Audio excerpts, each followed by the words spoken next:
was 22, and the state of her heart felt less like a steady pulse and more like the wildly fluctuating frequency of an untuned radio. The object of this frequency was Ethan. He was the kind of person who seemed to occupy the center of every room without ever demanding it. All easy smiles, quick wit, and a kindness that felt genuine, not performative. He worked on the third floor of the renovated old textile mill where Alara had her small graphic design studio. Their paths crossed most often near the communal coffee machine, a brutalist chrome contraption that served as the mill's reluctant water cooler. Ethan, however, was a perpetual mystery. Did he see the hair? Did he see her? She had observed him for nearly 6 months, charting his habits. The worn leather satchel he always carried, the slightly off-key whistle he'd let out when waiting for the elevator, the way he always added exactly 3 packets of raw sugar to his coffee. She knew these details with an intimacy that bordered on the embarrassing, yet she felt invisible to him. He was polite, friendly, and utterly non-committal in his attention. One Tuesday, armed with the desperate energy that only 6 months of pent-up longing can provide, Alara found the courage. She saw him standing alone, waiting for the elevator. Her palms instantly turned slick, and she felt a ridiculous flush creep up her neck. "Morning, Ethan," she managed, her voice coming out a little too high, a little too enthusiastic. He turned, his face brightening instantly, a sight that nearly short-circuited her nervous system. "Alara? Hey, rough start to the week?" He gestured vaguely at the sluggish elevator display. "Oh, she replied, stepping closer, determined to sustain the interaction for longer than 10 seconds. Design deadlines and a printer rebellion. Standard stuff. They talked about the building's quirks, the unusually hot autumn weather, and finally, somehow, the topic turned to dating, spurred by a story Ethan shared about a disastrous blind date he'd had the night before. Alara, attempting to sound casual and inviting, asked, "So, what do you look for then? In, a potential partner?" He pushed off the wall and offered a wide, easy smile, his eyes sparkling with humor. "Honestly? I don't know, Alara. I just like people who are interesting. And, you know what? I've recently developed a thing for bald women. Yeah, definitely bald women. It's the ultimate power move, right? Total confidence." He punctuated the statement with a loud, theatrical wink and a chuckle. The elevator dinged open. "I'll see you later, Alara," he said, stepping into the box. The doors slid shut. Alara was left standing in the silent hallway. The sound of his joke, or what she perceived to be his sincere, non-negotiable preference, echoing in the hollow space. "I've recently developed a thing for bald women." She didn't hear the playful inflection, the humorous delivery, or the context of a disastrous date that preceded it. All she heard was a definitive statement of desire. Her heart, which had been performing an erratic jig moments before, plummeted and settled into a heavy, cold stillness. The elaborate, beautiful curtain of golden curls around her shoulders suddenly felt like a monumental obstacle. It was her signature, her shield, her greatest physical asset. And now it was a barrier to Ethan. The conviction was immediate and absolute. If this man, this kind, genuine, witty man, desired women who were bald as a sign of confidence, then her hair had to go. She took his casual, throwaway humor as a serious, literal declaration. The inventory of hair. Her hair wasn't just hair. It was an inheritance, a legacy of good genes and meticulous care. Every curl was a testament to patience, to expensive products, to a specific routine developed over years. The color, that impossible natural shade of pale gold, caught the light perfectly. Losing it felt like discarding a fundamental part of her identity, like erasing a decade of self-definition. She stood in front of her bathroom mirror, tilting her head, watching the thick ropes of blonde corkscrews bounce and fall. She ran her fingers through the volume, feeling the satisfying, springy resistance. 9 inches of history, she thought darkly. And for what? For a joke? But the thought was always instantly overridden by the memory of Ethan's earnest, smiling face. He wasn't flippant. He was confident, and in her mind, only a confident man would make such a specific, bold declaration. It wasn't about the hair, she rationalized. It was about the power move. It was about proving a level of self-assurance so profound that one could willingly discard a physical marker of conventional beauty. If this was the metric for her to be seen, truly seen by him, then she had to meet it. The hesitation. The fear was visceral, a cold knot in her stomach that tightened whenever she imagined the shears. What if he was just being polite? What if, seeing her completely bald, he realized the magnitude of her sacrifice and found it frightening, intense, or even off-putting? What if the joke was, in fact, a joke? The risk was total, a point of no return. Her curls would take years to grow back. She would be utterly exposed, physically and emotionally. She began observing bald women in public, on the subway, in the grocery store. They all looked incredible, she noticed. Their features were sharp, their necklines elegant, their expressions radiating a kind of fierce, unburdened freedom. She started to see the potential, the elegance of a perfectly shaped skull, the startling clarity of the eyes without the distraction of a frame, the cool, smooth canvas. The acquisition. The decision crystallized one rain-soaked Friday afternoon. Alara left her studio, not for home, but for a professional beauty supply store on the edge of downtown. She felt like a spy on a covert mission. She selected the tools with a grim surgical efficiency. A Wall Professional Clipper Kit, heavy-duty, rechargeable, designed for sustained use. She needed power and precision. A large, industrial bottle of cooling shaving gel, the kind used in barbershops, clear blue and thick. A pack of 5-blade disposable razors, the most aggressive she could find, for the closest possible finish. And finally, the black PVC barber cape. This item felt the most significant, the most ceremonial. It wasn't a standard nylon drape. It was thick, glossy, and slightly stiff, smelling faintly of synthetic vanilla and vinyl. It was a garment of dramatic change, of total surrender and protection from the evidence of the change itself. It was the armor of the ritual.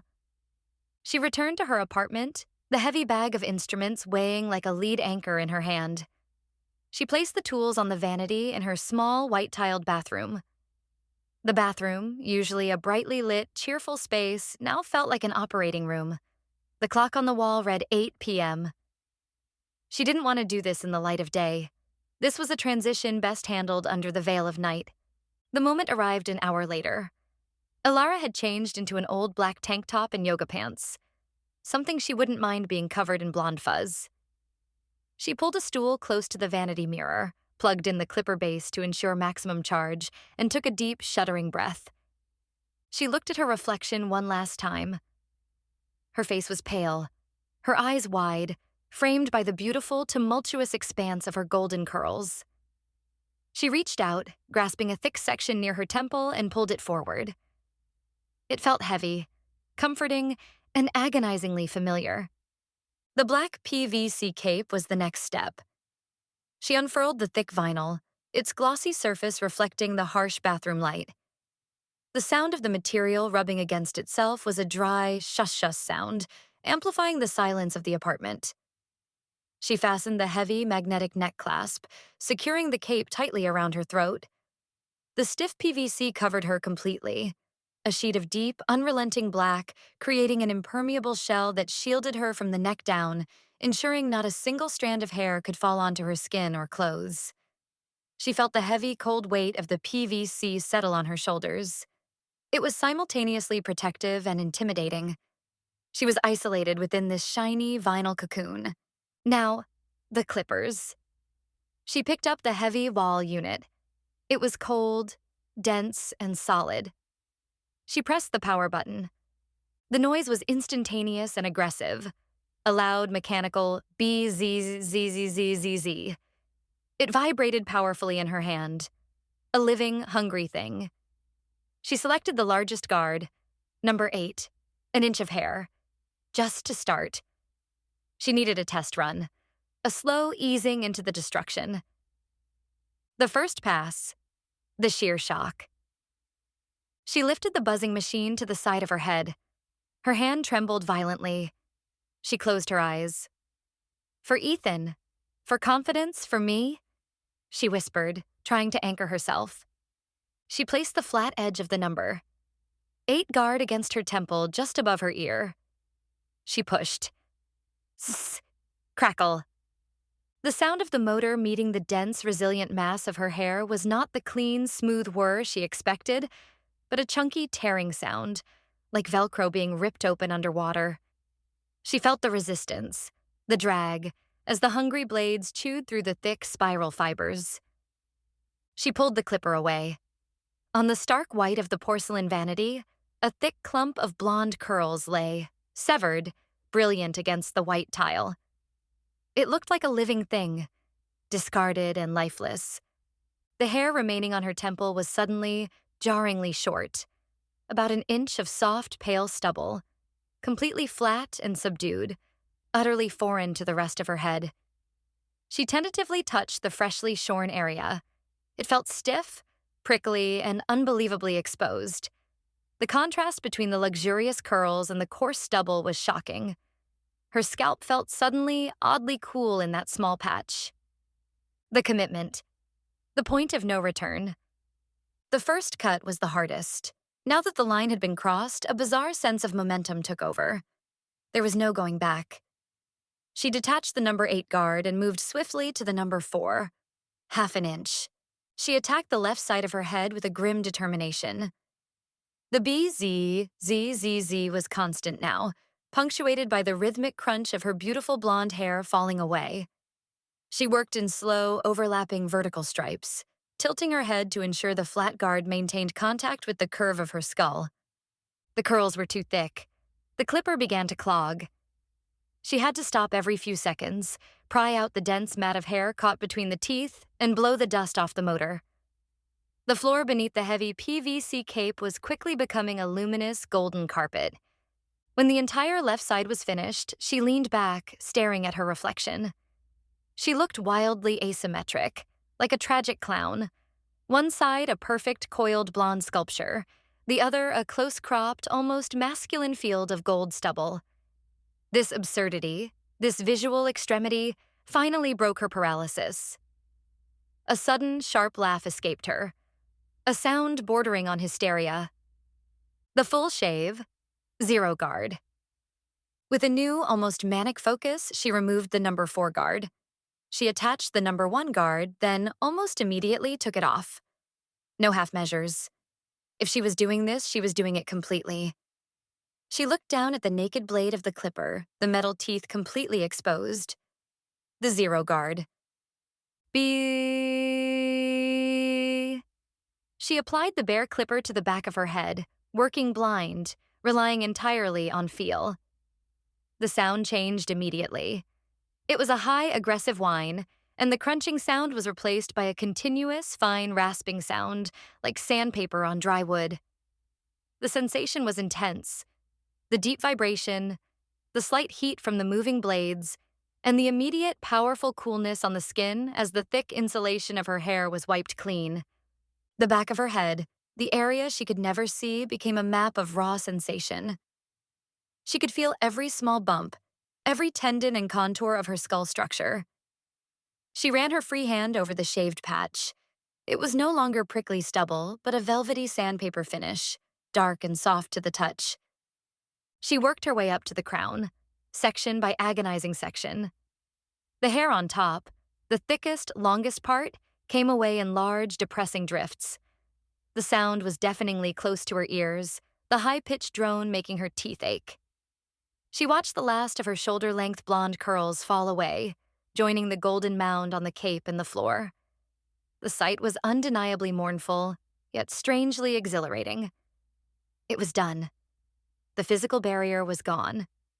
She unclipped the PVC cape and let it fall. The sheet of black vinyl now held a massive, concentrated pile of her former identity. She stood up, brushing the stray, pulverized hairs off her neck. Her head felt unbelievably light, cool, and small. She was left with a barely there 5 o'clock shadow fuzz of blonde, a golden dusting over a pale scalp. But this wasn't enough. Ethan had mentioned confidence. And confidence, she decided, meant absolute, perfect smoothness. The razor waited. Ilara swept the bulk of the clipped hair into a bag. She left the heavy PVC cape draped over the sink counter, a shiny black witness to the event. She picked up the tube of cooling blue shaving gel. This part of the ritual felt more intimate, more traditionally feminine, yet directed toward the most unconventional outcome. She squeezed a generous amount into her palm. The gel was cold, sticky, and smelled faintly of mint and sea salt. She applied the gel directly to the close-shaved fuzz. The cold shock of the gel on her newly exposed scalp was breathtaking. It was a jolt of pure temperature, spreading quickly across the sensitive skin. As she worked the gel into the scalp, she could hear the soft internal sound of the tiny clipped hairs being lifted and coated in the slick, viscous blue. The fuzz turned a dark, submerged gold under the opaque foam. She massaged her entire head, feeling the sharp contours of her skull, now clearly defined beneath the layer of cool lubricant. Her fingers slid easily over the dome of her head. It was a strange, powerful sensation. The feeling of bones and skin, usually hidden, now fully accessible. The razor in hand. She took the new 5-blade razor.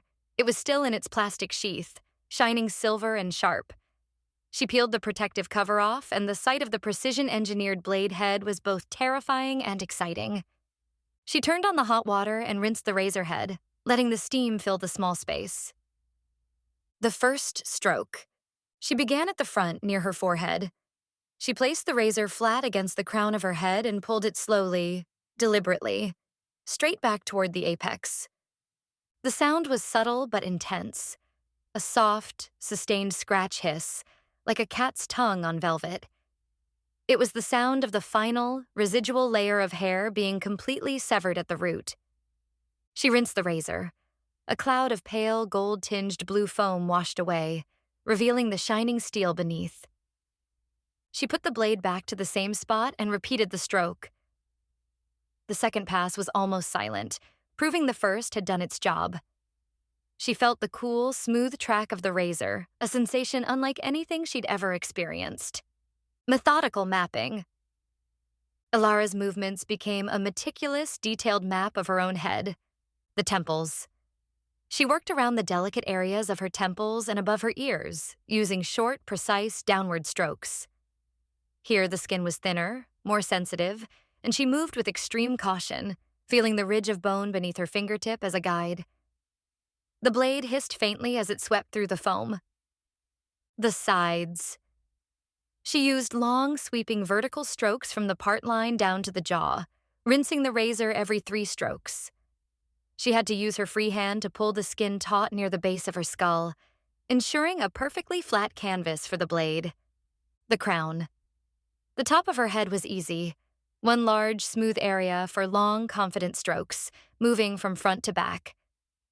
The back. The blind spot. This was the hardest part. She had set up a small handheld mirror behind her to use in conjunction with the vanity mirror, creating an awkward, distorted view of her nape and occipital bone. She had to contort her arms, holding the razor at a peculiar angle. Here, the strokes were short, cautious, and extremely slow. The hair growth pattern was different at the back, curling inwards, requiring her to shave against the grain in some areas for absolute smoothness. The blade scraped slightly louder here, a gritty, textural shh as it encountered the tough, thick hairs of her hairline. The total smoothness. After 20 minutes of intense, focused work, she ran the whole palm of her hand over her head. She was searching for a single missed patch, a stray stubble that would betray the total commitment. Behind the ears, smooth. The crown, cool and polished. The nape of the neck, perfectly clean. There was nothing. Her scalp was perfectly, flawlessly smooth. It felt like cool, hard marble under her palm, utterly uniform and startlingly unfamiliar. The sensation of her hand sliding over the perfect dome of her skull was magnetic. She couldn't stop touching it. It was shockingly sensitive. The air conditioning vent caused a goosebumpy tingle she'd never felt before. She rinsed her head thoroughly, letting the tepid water wash away the last vestiges of the blue gel and the pulverized golden stubble. She looked in the mirror, finally seeing the truth of her new self. Alara smiled at the woman in the mirror. A completely bald, completely new version of herself. The transformation was complete. It was a power move, indeed. The next day felt like crossing an invisible boundary. Alara had dressed in a sharply tailored black dress, an outfit that matched the stark geometry of her new head. She applied a bold red lipstick, something she'd never dared to do before. Without the curls, every detail of her face had to stand on its own. She walked into the textile mill building, every step a calculated act of courage. She felt every eye on her, but the feeling was no longer paralyzing. It was a strange, thrilling awareness. She held her head high, the cool morning air a constant, tingling caress on her exposed skin. She went directly to the coffee machine. She didn't have to wait long. Ethan walked around the corner, whistling his usual off-key tune. He stopped dead when he saw her. The whistle died in his throat. His usually easy smile vanished, replaced by an expression of pure, unadulterated shock. "Alara," he breathed, taking an involuntary step back. Your hair." She felt a nervous flutter, but she maintained eye contact. This was it. The moment of judgment. The moment she would discover if she had given up her identity for a misread signal. "It's gone," she said, managing a small wry smile. She reached up and ran a slow, deliberate hand over the perfect, smooth globe of her head. The slight friction of her skin on her scalp produced a whisper-soft sound. "I wanted a change." Ethan didn't say anything for a long moment. He didn't laugh or look embarrassed, or look away. He simply looked. His eyes swept over the perfect curve of her head, down to her strong neck, and finally settled on her eyes. Then, a slow, wide grin spread across his face, far wider than his usual friendly smile. "Alara," he said, his voice husky with genuine awe. Honestly, that is the single most incredible thing I have ever seen. It's stunning. It's absolutely beautiful." He took another step closer, his eyes shining with an intensity she had never seen directed at her before. "That takes a serious amount of guts. I mean, holy cow. That's the ultimate power move." His use of the phrase ultimate power move triggered the memory of his joke. She had to confess. "Ethan," she started, the confession tumbling out nervously. "When we talked last week and you said you liked bald women, I may have taken that a little too literally. I thought it was a prerequisite." He stared at her for a beat, processing. Then he threw his head back and let out a huge, unrestrained laugh. It was a genuine, full-throated sound of pure amusement. "Oh, Alara," he chuckled, wiping a tear from his eye. "No. I was joking about the blind date woman. She was obsessed with the idea of power dressing, and I just threw out the most confident thing I could think of. I've never actually dated a bald woman before." He shook his head in amazement. "But you know what? Thank God you misunderstood me." He stepped even closer, his eyes focused entirely on her now. "Because whether it was a joke or not, the decision you made, the commitment, the confidence, the look, it's astounding. It makes you, unmissable." That was the beginning. Unmissable. Their connection, once established, was rapid and intense. Ethan was everything she had hoped. Kind, thoughtful, funny, and deeply respectful of her boundaries, but utterly charmed by her boldness. The story of the Great Misunderstanding became their foundational anecdote, a source of endless amusement and a testament to Alara's passionate, all-or-nothing approach to life. They started dating officially a week later, and within 2 months, they were inseparable. Alara found that her new smooth head wasn't just a physical style. It was a mental one. She felt sharper, lighter, and truly confident. The relationship deepened, and the topic of hair, or lack thereof, became a running joke, then a private intimacy. Ethan often ran his hand over Alara's smooth scalp, a gesture that was both tender and affirming. One chilly Saturday evening, they were curled up on the sofa. Ethan had been complaining vaguely about his own hair, which was thick, dark brown, and perpetually unruly, requiring constant maintenance. You know, Alara mused, running her fingers over her own cool scalp. I bet you'd look amazing. Truly. Think of the simplicity. Ethan laughed, but the idea seemed to plant itself. He looked at her, his expression thoughtful. You know, when you shaved yours, I thought it was the bravest thing I'd ever seen. I'm slightly jealous of how easy your mornings must be. It's more than ease, Ethan, Alara said, turning to him. It's a declaration. A clean slate. And think of the symmetry, the ultimate power couple look. He smiled, a challenging gleam in his eye. Okay, Alara. You know what? If you'll do it for me, I'll do it. But you have to use the same process. I want the whole thing. The clippers, the razor, the whole ceremony. And the cape? Alara asked, her voice low and excited. Especially the cape, he confirmed, reaching out to gently touch the back of her head. It feels right. A shared initiation. They agreed to the ritual for the following night. Alara retrieved the equipment from the bathroom cabinet, cleaned and ready for its second grand performance. The bathroom scene was a mirror image of the first, yet completely transformed by mutual consent and affection. The surgical stillness of Alara's first shave was replaced by a shared anticipation, an excited nervousness. Ethan sat on the same stool, wearing an old gray t-shirt. Alara stood behind him, the heavy black PVC barber cape draped over her arm. The armor, she announced, holding up the glossy vinyl. Ethan shivered, but grinned. Bring it on. Alara carefully draped the cape over his shoulders. The PVC was cold against his skin, smelling faintly of the synthetic vanilla and the dry dust of her old hair. She fastened the neck clasp, securing it tightly, enclosing him in the black, impenetrable cone. He was now her patient, her canvas. Comfortable? She asked, smoothing the folds of the shiny material. I feel like a very nervous superhero, he replied, looking over his shoulder at her. The clipper prelude, Alara plugged in the wall clipper and selected the number 4 guard. She needed to manage the bulk of his thick, dark hair first. The motor started with the familiar, aggressive B, Z's, Z, Z's, Z, Z, Z, Z. I'm going to start at the back, just like I did for myself, she explained, her voice steady and instructional.